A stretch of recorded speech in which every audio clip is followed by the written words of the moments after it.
nous sommes ensemble.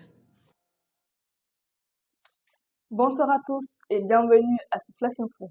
À moins de 2 mois de la présidentielle 2025, Dame Jeanne Soga est secrétaire générale du FNC, rejoint le RDPC et soutient son Excellence M.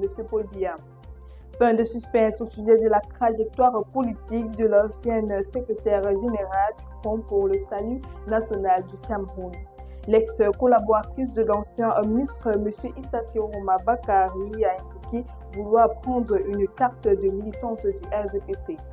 Engagée dans l'opposition camerounaise depuis le début des 1990, l'ancienne secrétaire du FNC soutient qu'elle était à la recherche d'un homme d'État, un leader qu'elle indique avoir trouvé à son Excellence M. Paul Biya. Douala, le ministre des Travaux publics, se prononce sur la qualité des routes. M. Emmanuel Ngabou Messi, ministre des Travaux publics, était en mission d'inspection à Douala pour superviser les travaux des pénétrantes Est et Ouest. À l'issue de sa visite, une rencontre a eu lieu à la mairie avec les autorités locales, les syndicats de transporteurs et le groupement des entreprises du Cameroun, représenté par M. Célestin Tawamba.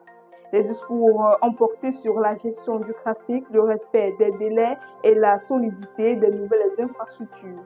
Le ministre a garanti que les routes seraient praticables en toute saison.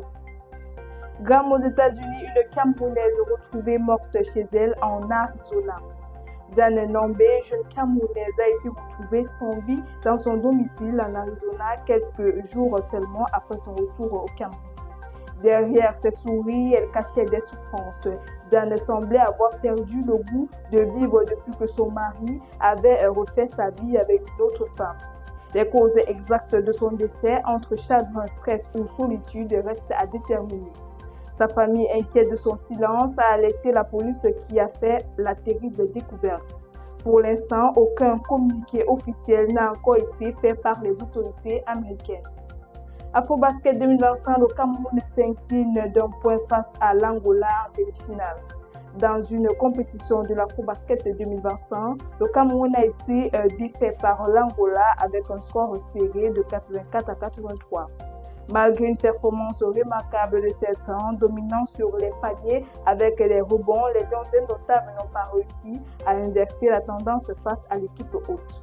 Cette défaite marque la 5e confrontation consécutive perdue par le Cameroun contre l'Angola dans un duel rappelant ainsi une série entamée en 2007.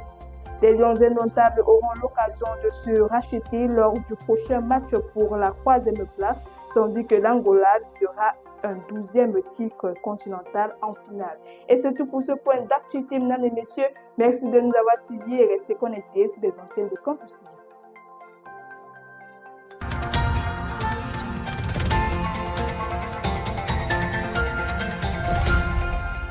Campus TV, nous sommes ensemble.